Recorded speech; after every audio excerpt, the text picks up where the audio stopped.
শুরু হলো মাসব্যাপী ২৯তম ঢাকা আন্তর্জাতিক বাণিজ্য মেলা। ছাত্র জনতার গণ অভ্যুত্থান পরবর্তী নতুন বাংলাদেশে এবারের বাণিজ্য মেলা থাকছে ভিন্ন মাত্রা। বিস্তারিত থাকছে সহকর্মী ফরিদুল ইসলাম অপুর রিপোর্টে। বুধবার থেকে শুরু হয়েছে মাসব্যাপী ঢাকা আন্তর্জাতিক বাণিজ্য মেলা ২০২৫। বাণিজ্য মন্ত্রণালয় ও ইপিবির যৌথ উদ্যোগে পূর্বাঞ্চলের বাংলাদেশ চায়না ফ্রেন্ডশিপ এক্সিবিশন সেন্টারে আয়োজিত এই মেলার উদ্বোধন করেছেন অন্তর্বর্তী সরকারের প্রধান উপদেষ্টা অধ্যাপক ডক্টর মোহাম্মদ ইউনূস।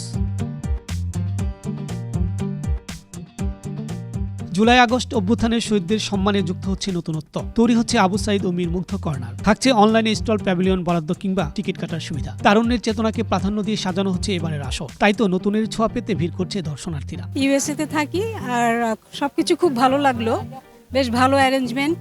প্রতি বছরই আসি, বাসার কাছে হওয়াতে আরো বেশি ভালো হয়েছে, আর বাস সুবিধাটা আছে, এটা অনেক ভালো।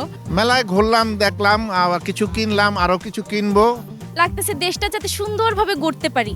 অনেক ভালো লাগছে আর কি, বলে প্রকাশ করার মতো না। মেলায় দেশি বিদেশি মিলে এবার স্টল ও প্যাভিলিয়নের সংখ্যা থাকছে ৩২৭টি। বাংলাদেশ বাদে ৭টি ভিন্ন দেশের মোট ১১টি প্রতিষ্ঠান অংশ নেবে এবার। ২০২৫ সালের বাণিজ্য মেলায় যুক্ত হচ্ছে বেশ কিছু নতুনত্ব। সম্পূর্ণ আশাবাদী যে এবার আমাদের ব্যবসা ইনশাআল্লাহ ভালো হবে।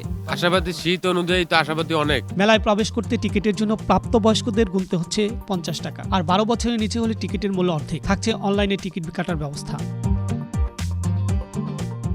ফরিদুল ইসলাম অপু, আনন্দ টিভি, ঢাকা।